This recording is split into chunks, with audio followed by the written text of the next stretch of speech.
Xeyir söz, xeyir fikir, xeyir əməl, doğru söz, doğru fikir, doğru əməllə ürəyinizdə ata günəş olsun əziz dostlar. Əvvəla mən bugün qardaş Alman xalqının prezidenti Steinmeierin Bakıya gəlməsini çox yüksək qiymətləndirirəm. Əslində 2-ci Dünya müharibəsində bilirsiniz ki, Azərbaycan Xalq Cümhuriyyətinin işğal olunmasından sonra təbii ki, Ermənistan da bilirsiniz ki, Rus işğalına məruz qalır 1920-ci ildə və Azərbaycanla Ermənistan arasında xüsusilə Əbdürrəhimov Fətəlibəyliyin rəhbərliyi altında Azərbaycan legionerləri konkret olaraq Ermənistanla birgə Alman cəbhəsində, Alman faşizmində birgə kommunizmə qarşı bir ittifaqda olurlar. Və bu ittifaqda Gürcüstan da var idi və Terek Respublikası da var idi. Və əlbəttə ki, mən bir məsələni xüsusi qeyd edeyim və bu bilirsiniz ki, Nəsman Yaqublu'nun yazdığı bir kitabda da bu barədə deyilib. Və bu kitabda burada xəritələrdə deməli Qafqazda legionerların xidməti haqqında bir kitabdır və bu kitab Nəsman Yaqublu tərəfindən yazılıb. Və əlbəttə ki, Alman hökuməti Gutenberg Qafqaz planında bu ölkələrdə milliyyətçilik duyğularını gücləndirmək üçün Məhəmməd Əmin Rəsulzadəyə müstəqillik təklif edir. Və əlbəttə ki, Rəsulzadə respublikaçı olduğuna görə, demokratik dəyərlərə üstünlük verdiyinə görə sosializm ideologiyasını qəbul etmir. Və nəticədə Hitlerlə Rəsulzadə fikirləri toqquşur və bu məsələdə Almaniyanın Hitlerin ortaya qoyduğu faşizm ideologiyası, Nietzsche'nin üstün irq nəzəriyyəsi Azərbaycan cəmiyyəti üçün qəbul olunmur. Və sözsüz ki, bu istiqamətdə başqa bir yol tutur Rəsulzadə və dünyada Prometey hərəkatını başladır və dünya demokratiyası üçün çox önəmli bir mübarizə formulunu seçir. Və bilirsiniz ki, Türkiyədə Azərbaycan Kültür Dərnəyini yaradır. Əslində bu Kültür Dərnəyi Azərbaycanın istiqlal hərəkatı üçün çox önəmli bir vasitə olur. Və bilirsiniz ki, əslində Azərbaycan-Ermənistan münasibətləri necə olmalıdır? Gələk bu mövzuya. Əslində bilirsiniz ki, 1813-cü il, 1828-ci il Gülüstan müqaviləsinə nəzər salsaq, Türkmənçay müqaviləsinə nəzər salsaq, Qırbayedovun erməni vilayəti adlanan bir strategiyası olub və xüsusilə Qacarlar hakimiyyətindən narazı olan ermənilərin, Şah Abbasın dövründə köçürülən ermənilərin, təbii ki, Hindistandan gələn, Fars körfəzindən gələn ermənilərin Qarabağa, Naxçıvana və İrəvana köçürülməsində də əsas məqsəd Türk zolağını məhv eləmək idi. 1829-cu ildə bilirsiniz ki, Osmanlı ilə Çar Rusiyası arasında Ədirnə müqaviləsi imzalanır və Güneydoğu ərazilərində Böyük Ermənistan ideyası əsasında qətliamlar baş verir. Daşnaksutyun partiyası 1873-cü ildə yaradılır və nəticə etibarilə bolşeviklərlə birləşərək Osmanlının Ərzurum, Ərzincan, Kars ərazilərini, Ərdahan ərazilərini işğal edir. Lakin 1916-cı ildə 16-cı Kolordu komutanı Mustafa Kemal Paşa Çabaqcur, Bitlis və Van müharibələrini həyata keçirir və bu əraziləri Rus bolşeviklərindən və erməni daşnaqlarından təmizləyir. Tarix kitablarında nədənsə bu mövzuda Azərbaycan tarixşünaslığında bu barədə geniş şəkildə yazılmır. Hətta Qafqaz İslam ordusunun yalnız Bakıda, Lənkəranda, Qubada bu Mart soyqırımının təşkil olunduğu ərazilərin antiterror əməliyyatı ilə azad olunmasından da yazmırlar. Hətta 1918-ci ilin 19-cu ilin yanvarından 1920-ci ilin aprelinə qədər antiterror əməliyyatı nəticəsində Qarabağ General Qubernatorluğu erməni daşnaqlarına qarşı mübarizə aparır. Və bilirsiniz ki, 1992-ci ildə Ağdərə əməliyyatı, 1991-ci ildə Daşaltı, Kərkicahan əməliyyatı və 93-cü ildə Horadiz əməliyyatı həyata keçirilir. 2016-cı il aprelində isə Aprel əməliyyatı keçirilir və 2020-ci ildə Dəmir Yumruq əməliyyatı və 2023-cü ildə antiterror əməliyyatı həyata keçirilir. Əslində bu müharibələr 1905-ci ildən başlamışdı və 1905-ci ildə Difai Təşkilatının yaranması ilə Şuşaya edilən işğal siyasətinə müqavimət göstərilir. Əslində bu müdafiə məqsədi ilə müqavimət idi və Difai Təşkilatı böyük mənada hərbi birləşməyə çevrilir. Təbii ki, 1920-ci ildə 11-ci Qırmızı Ordu Rusiyanın bolşevikləri Azərbaycanı işğal edəndən sonra 1921-ci ildə Zəngəzur ərazisi işğal olunur və 37-ci ildə repressiyalar baş verəndən sonra artıq Azərbaycanda manqurtlaşma prosesi baş verir və bu manqurtlaşma prosesi nəticəsində 47-53-cü illərdə və 88-ci ildə Azərbaycanın tarixi torpaqları olan Qərbi Azərbaycan və İrəvan, Göyçə, Zəngəzur ərazilərindən Azərbaycanlılar deportasiya edilir. Və əlbəttə ki, 1992-ci ildən başlanan Dağlıq Qarabağ müharibəsi nəticəsində Rus 11-ci Qırmızı Ordunun yerinə 366-cı alayı, yəni 20 yanvar faciəsini törədən qoşunlar Qarabağı işğal edir. Nədənsə ölkə prezidenti cənab İlham Əliyev Almaniya həmkarına bu məsələni heç bir halda dilə gətirmədi. Hətta nəinki dilə gətirmədi, hətta bu barədə Paris Sülh Konfransında tanınan 114 min kvadrat kilometrin ərazisi olduğunu və Ermənistanla Azərbaycan arasında sərhədlərin müəyyənləşdirilməsi haqqında birgə bəyanatın, hətta bilirsiniz ki, Əbdürrəhim bəy Haqverdiyev Ermənistanda Azərbaycanın səfiri təyin olunur.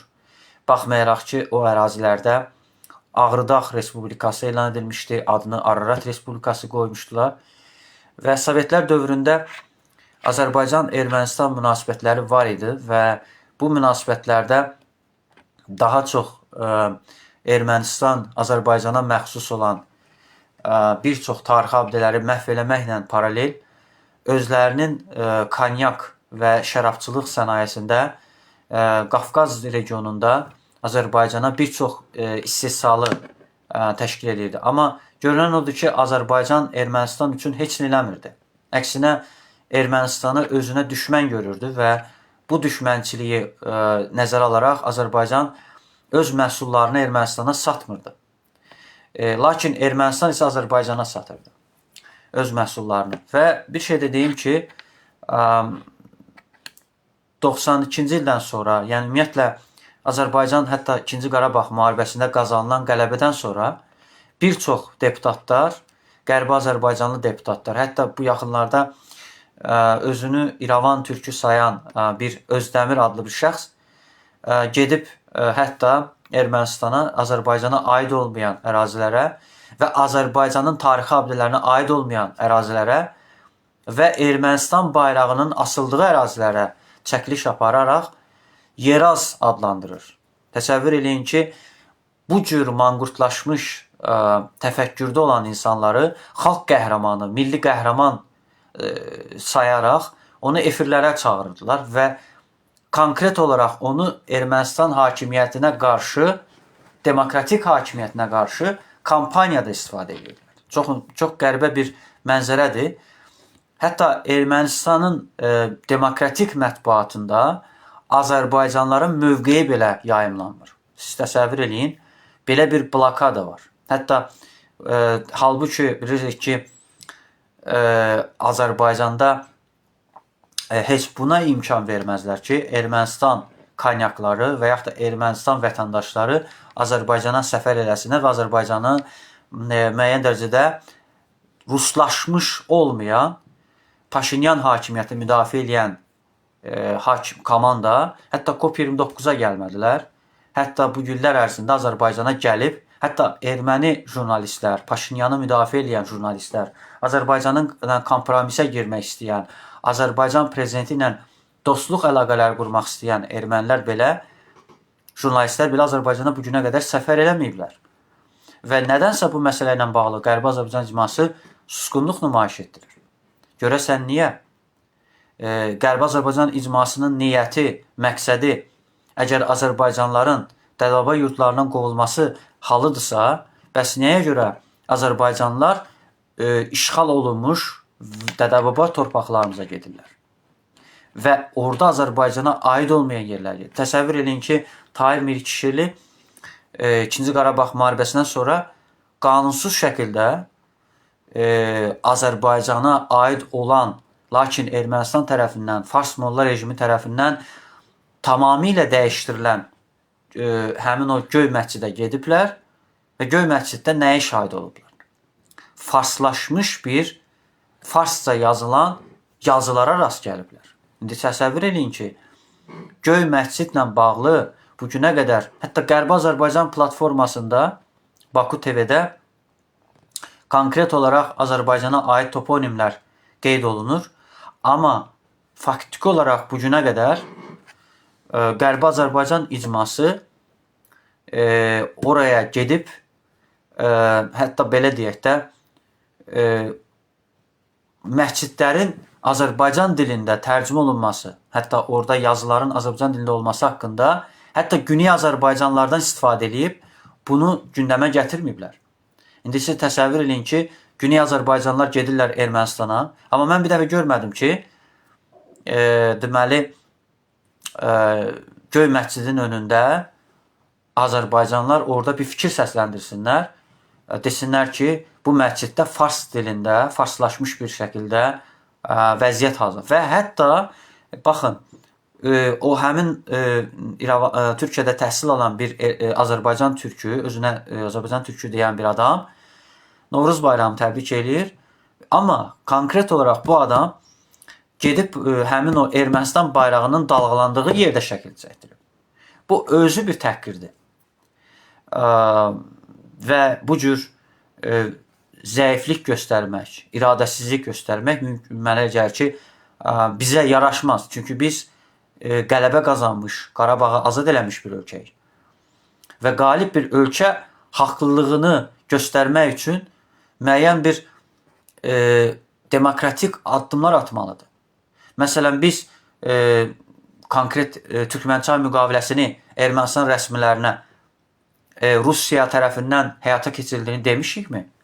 Bu günə qədər Avropa Şurasında Azərbaycanı təmsil edən insanlar Rusiyanın bu prosesdə əli olduğunu demişikmi? Əgər bunu deməmişiksə, bu günə qədər 366-cı alayının törətdiyi vəhşilikləri demiriksə, Tərtəri Bərdəni bombalayan Rusiyanın rəhbərliyi olduğunu demiriksə, deməli biz Ermənistanla hələ ki sülhdən danışmağımız qeyri-mümkündür.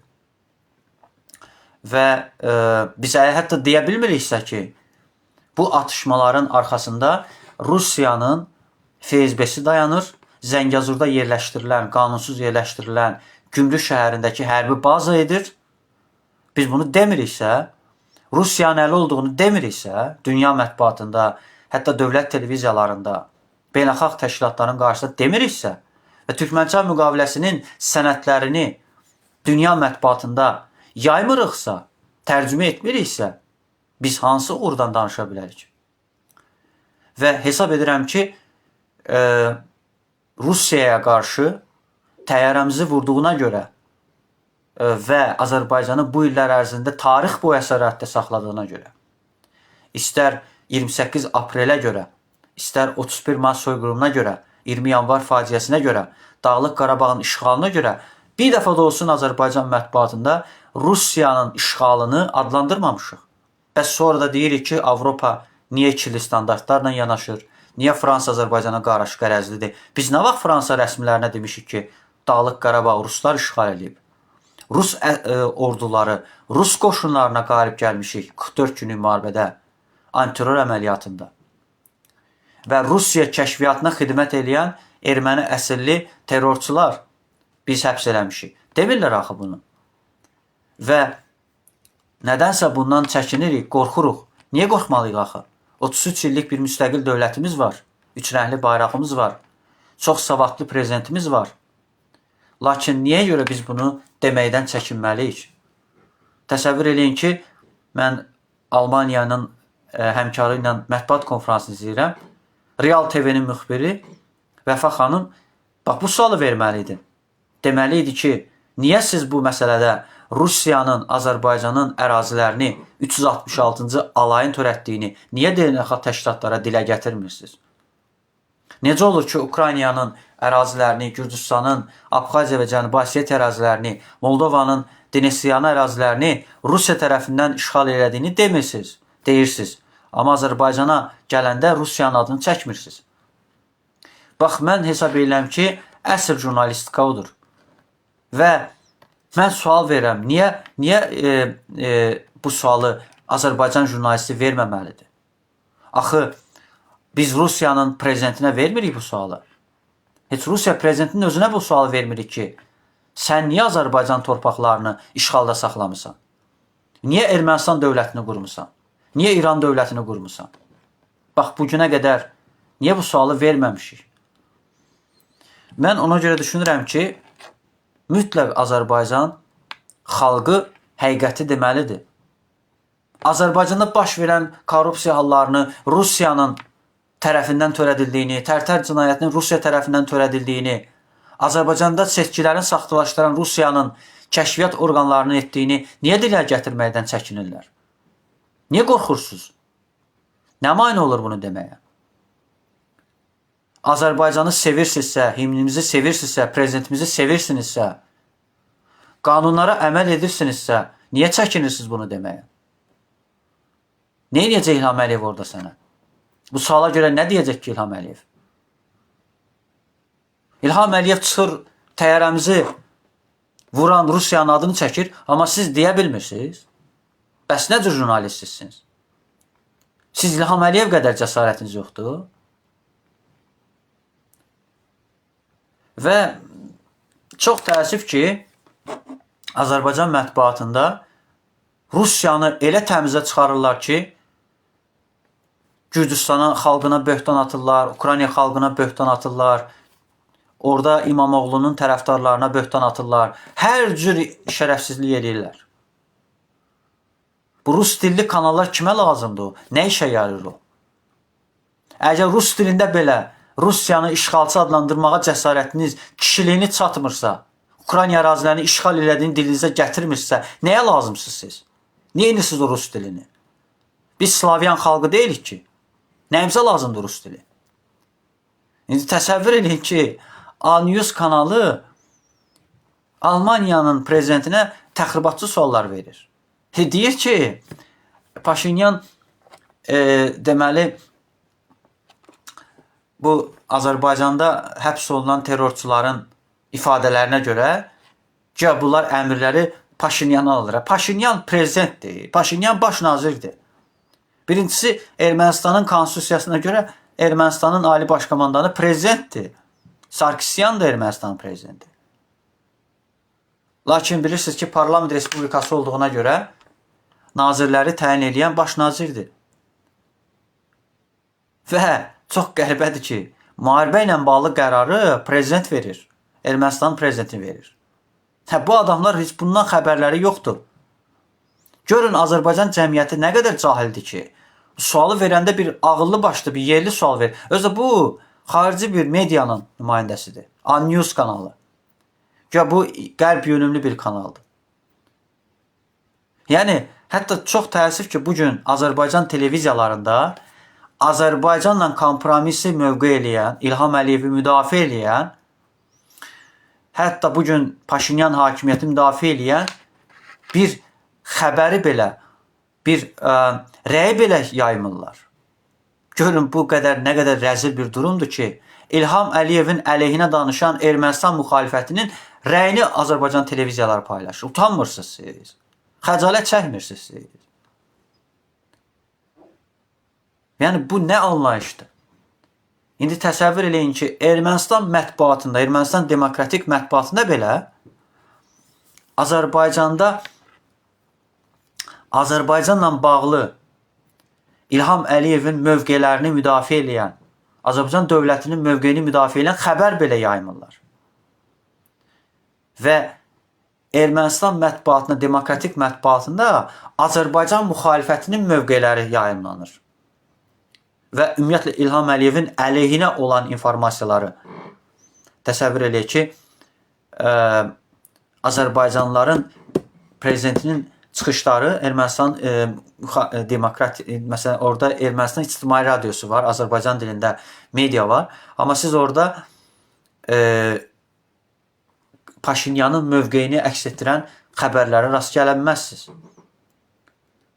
Və ona görə də bu məsələ çox mürəkkəb məsələdir. Mən düşünürəm ki, Azərbaycanla Ermənistan arasında cəmiyyətdə hələ ki buna belə imkan yoxdur. İndi mən demirəm ki, Ermənistanlılar gəlsinə Dağlıq Qarabağ. Ora Azərbaycan ordusu nəzarət elədiyinə görə və onlar Azərbaycan ordusu haqqında informasiyaları, dövlət sirlərini, hərbi sirlərini Ermənistan kəşfiyyatına ötürəcəklərinə görə, əlbəttə haqlı olaraq Azərbaycan dövləti Dağlıq Qarabağa bir nəfər olsun erməni vətəndaşını səfər kimi, turist kimi gəlməsi imkan verməz. Bu doğru bir qərardır. Bunu mən dəstəkləyərəm. Amma işğal olunmamış Azərbaycan ərazilərinə bir erməninin Azərbaycana gəlməsi ümumiyyətlə imkanları yoxdur. Onlar çünki hətta COP29 tədbirinə Paşinyan hökumətinin komandası gəlmədi. Və bunun gəlməməsinin bir çox səbəbləri var. Təbii ki, Rus yönümlü müxalifət Paşinyanın ora getməsini istəmir və bu səbəbdən onu imkan verməz ki, ora getsin. Amma düşünürəm ki, əgər Sarkisyan və Koçaryan Bakıda istintaqa aparırlarsa, onlar həbs olunarsa, məncə bu proseslər gerçəkləşə bilərlər. Ona görə mən düşünürəm ki, Azərbaycanın mövqelərinin Ermənistan mətbuatında yayınlanması çox önəmlidir. Lakin biz televiziyalarda nəyin şahid oluruq? Paşinyanı pisləyən adamlar, İlham Əliyev müdafiə adamlar təbliğ olunur. Yəni burada əslində bir anti-qərb havası ilə İlham Əliyev təbliğ olunur. Bu düzgün deyil. Çünki İlham Əliyev bugün Cənub qaz dəhlizini həyata keçirir, əsri müqaviləsini imzalayıb, Avropa Şurasının Parlament Assambleyasının Azərbaycanın nümayəndə heyətinin ilk sədri olub, Formula 1 yarışları həyata keçirib, Avropa oyunlarını təşkil edib, regionları iqtisadi inkişaf proqramı çərçivəsində Azərbaycan Avropa Yenidən İnkişaf Bankının hesabına bu dövlət proqramını qəbul edib, Azərbaycan futbol üzrə UEFA Çempionlar Liqasında, UEFA Avro Liqasının ev sahibliyi edib və bu tipli Avropa inteqrasiya xəttini əsaslanan cənab prezidentin siyasətini bugün televiziyalarımız nəinki yayımlanmır, hətta bu xətti müdafiə edən bir xətt müdafiə olunmur. Və anti-qərb xəttini təbliğ eləmək əslində milli maraqlarımıza ziyandır. Çünki bizim üç rəngli bayrağımızda qırmızı rəng bizim Avropa inteqrasiyamızı sürətləndirən bir xəttdir. Və müasirləşmək əslində Avropa inteqrasiyadır. Hüquq sayəsində, konstitusiyanın və qanunun ali sayəsində və Ermənistanların Azərbaycana gəlməməsi, yəni işğal olunmamış ərazilərə gəlməməsinin səbəbi də insan haqlarının və söz azadlığının boğulması ilə bağlıdır. Bilirsiniz ki, bir çox Rusiyanın xüsusi xidmət orqanlarının əməkdaşları Azərbaycan dövlət orqanlarına sızaraq qeyri-qanuni həbs hökmlər çıxarıb, seçkiləri saxtalaşdırıb və əlbəttə ki, tərtər cinayətini törədib və s. Və bu səbəbdən Ermənistan Paşinyan hakimiyyəti müdafiə edənlər bu səbəbdən gəlmək istəmirlər. Həm gəlmək istəmirlər, həm də gəlmə imkanları yoxdur.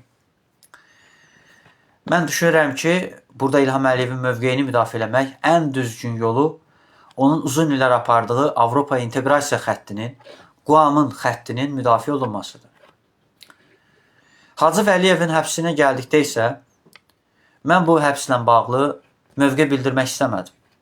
Və bundan sonra da mövqe bildirməyəcəm və düşünürəm ki, bu mövqeyi bildirməməyimin bir çox subyektiv səbəbləri var.